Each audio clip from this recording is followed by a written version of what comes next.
Adabor housing থানা এলাকায় বায়তুল আমান housing এলাকায় তার বসবাস। সে রাজমিস্ত্রির কাজ করত। 7-8 বছর আগে কবজিঘাটা আনোয়ারের সাথে তার পরিচয় হয় এবং ক্রমে সখ্যতা গড়ে ওঠে।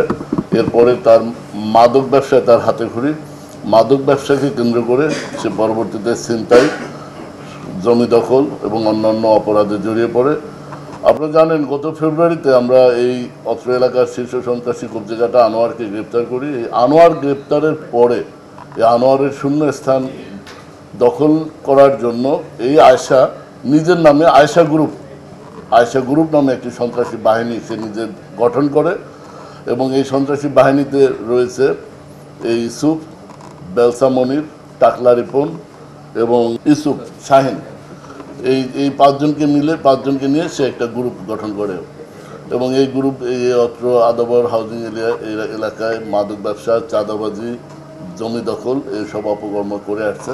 সঠিক মাত্রার কার্বন কম্বিনেশন বৃদ্ধি করে পাইপের ডাক্টিলিটি ও হেভি লোড নেয়ার ক্ষমতা। Falcon MS pipe. গত 29শে জুন এই কুপিয়ে হত্যা চেষ্টা করে।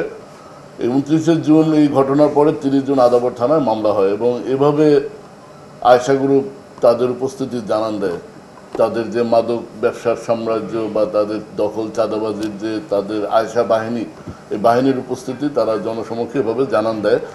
এরপরে আমরা ফলো করি এবং ওই মামলার রেফারেন্স অনুযায়ী আমরা তাকে অনুসরণ করতে করতে গতকাল সাভার থানাধীন ভাকুরদা এলাকার একটি পরিত্যক্ত বাগান বাড়ি থেকে আমরা তার অন্যতম সহযোগী ইউসুফ সহ গ্রেপ্তার করি এবং তার অন্য সহযোগী বেলসা মনির, টাকলা রিপন পালিয়ে যায়।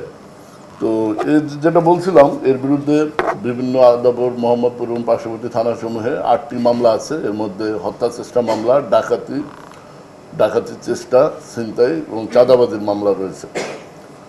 তো আমরা এই আয়শা গ্রুপ সহ আমরা জানেন যে আমাদের এই সন্ত্রাস বিরোধী অভিযান,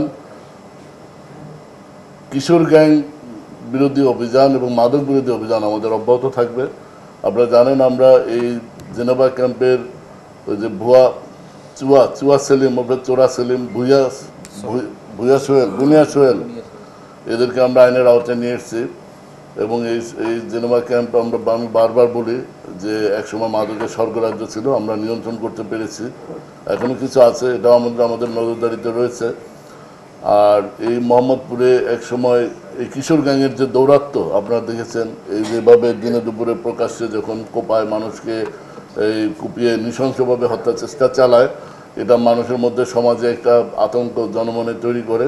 এই অপরাধীদের কোনো ছাড় নেই, দলমত নির্বিশেষে আমরা তাদের বিরুদ্ধে আইনগত ব্যবস্থা নিতে আমরা বদ্ধপরিকর। আমাদের কথা এবং কাজ আপনারা দেখেছেন, আমরা সন্ত্রাসীদের বিপক্ষে। সন্ত্রাসীর একটাই পরিচয়, সে সন্ত্রাসী, তার আর কোনো পরিচয় নেই। যেখানে তাকে পাবো আমরা তার বিরুদ্ধে আইনগত ব্যবস্থা গ্রহণ করব।